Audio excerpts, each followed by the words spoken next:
నాటికలు సజీవమని, మన సంస్కృతి సంప్రదాయాలు సామాజిక విలువలను భావితరాలకు చేరవేసే శక్తి నాటకానికి ఉందని AP state FDC chairman Pulipati Bharat Bhushan పేర్కొన్నారు. కాకినాడ సూర్య కళామందిరంలో ఆంధ్రప్రదేశ్ రాష్ట్ర సృజనాత్మకత సాంస్కృతిక సమితి, అల్లూరి సీతారామరాజు నాటక కళా పరిషత్ కాకినాడ ఆధ్వర్యంలో నల్లమిల్లి సత్యనారాయణ రెడ్డి కళావేదికపై 26వ ఉభయ తెలుగు రాష్ట్రాల నాటికల పోటీలను ముఖ్య అతిథులు జ్యోతి ప్రజ్వలన చేసి ప్రారంభించారు. అనంతరం అల్లూరి సీతారామరాజు విశిష్ట సాంస్కృతిక సేవా పురస్కారంతో కారి రామారెడ్డిని సన్మానించారు. ఈ సందర్భంగా ఆయన మాట్లాడుతూ 4 రోజుల పాటు జరిగే నాటక పోటీలలో భాగంగా ప్రదర్శించిన నాటికలు సందేశాత్మకంగా సాగి ఆలోచింపచేశాయన్నారు. కూటమి ప్రభుత్వం నాటికలకు ప్రాధాన్యత ఇవ్వడం జరుగుతుందన్నారు. త్వరలో నంది నాటకోత్సవాలను నిర్వహించడం జరుగుతుందన్నారు. అధ్యక్షులు కర్రి అచ్యుతరామరెడ్డి, వ్యవస్థాపక కార్యదర్శి పంపన దయానందబాబు, కాకినాడ క్షత్రియ పరిషత్ అధ్యక్షులు అడ్డూరి రామకృష్ణ, భాస్కర్ రాజు, ఉపాధ్యక్షులు మూర్తి ప్రసంగించారు. 26 సంవత్సరాలుగా నాటికల పోటీలను నిర్వహించడం జరుగుతుందన్నారు. ఉభయ రాష్ట్రాల వ్యాప్తంగా నిష్ఠాతులైన కళాకారులు తమ నాటికల ద్వారా ప్రేక్షకులకు వినోదాన్ని పంచడం ప్రశంసనీయమన్నారు. ఈ సమావేశంలో సిఎన్ మూర్తి, సీతాపతిరావు, సోమయాజులు, ఉపాధ్యక్షులు SVR Bapiraju, treasurer PV Sastri, ఉప కార్యదర్శి PTVV SN Reddy, Nookaraju, PC member Murali Vijay తదితరులు పాల్గొన్నారు.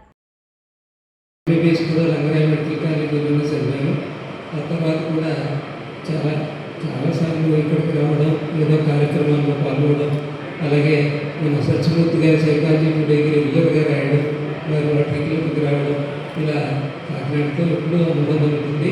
సూర్యకళ మందిరంలో ఇలాంటి గౌరవాన్ని పొందడం నాకు చాలా ఆనందంగా ఉంది. ఇక అల్లూరి సీతారామరాజు కళావేదిక ఇన్ని సంవత్సరాల నుంచి వారు చెప్తుంటే ఎంతగా అన్నారు చూసారా, కళ నీళ్లు తిరుగుతున్నాయి, ఏటేట ఎంత ఖర్చు పెడుతూ ఉంటుంది. అంటే కళను బతికించుకోవడం కోసం అంత ఖర్చు పెడుతూ, అంత శ్రమ పడుతూ, ప్రేక్షకులు మీరు వచ్చినట్టయితే, అంటే అన్నం ఉండేటటువంటి అమ్మకి శ్రమ మర్చిపోతుంది ఎప్పుడంటే ఆనందంగా అందరూ తింటున్నప్పుడు. అలాగా ఈ ఆనందాన్ని పంచుకోవడం అనేటటువంటి దాన్ని ఆనందాన్ని పొందుతున్నారు. అల్లూరి సీతారామరాజు పోరాట పట్టుదలతోటే చేశాడు. అప్పుడు బ్రిటిష్ వారి యొక్క దురాక్రమణ కోసం, అది భౌతికమైన దురాక్రమణ. కానీ ఇప్పుడు మనం చూస్తున్నాం, సాంస్కృతిక దురాక్రమణ చూస్తున్నాం. ఈ సాంస్కృతిక దురాక్రమణలో చెప్పాలంటే మన సంస్కృతికి కాటకాలు వచ్చింది. కరువు కాటకాలు ఉన్నా కదా, అలాంటి కాటకం వచ్చింది. 13వ తేదీ వరకు కూడా నిర్విరామంగా జరిపించడానికి పెద్దలు నిర్ణయించారు. ఆ విధంగానే ఈ కార్యక్రమాలు జరుగుతాయి. అలాగే ప్రేక్షకులు కూడా ఎంతో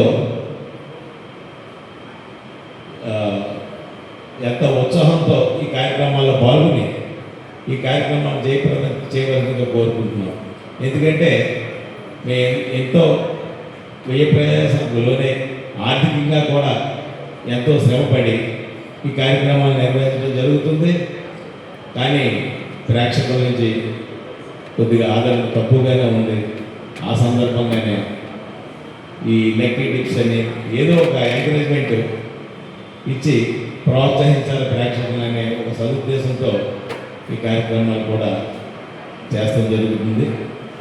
తదుపరి ఈ కార్యక్రమాన్ని మా వ్యవస్థాపక కార్యదర్శి పంపన దయానందబాబు గారిని నడిపించవలసిందిగా కోరి ప్రార్థిస్తున్నాను.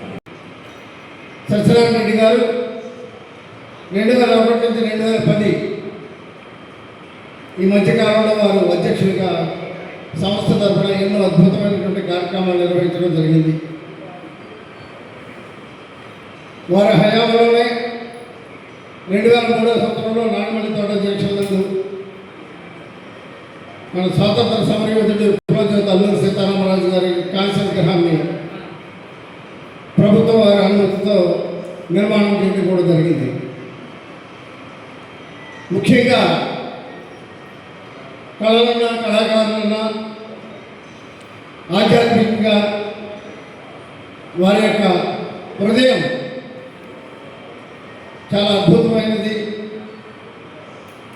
కళలు, కళాకారులు తెలియకపోయినా తెలిసొచ్చేలాగా మా సంస్థలు అడుగుపెట్టిన తర్వాత అధ్యక్షుడిగా కళా ప్రదర్శనలు అంటే ఇక నాటకం అంటే ఇదా చాలా అద్భుతంగా కుటుంబ పరంగా విచ్చేసి మనవంతో విచ్చేసి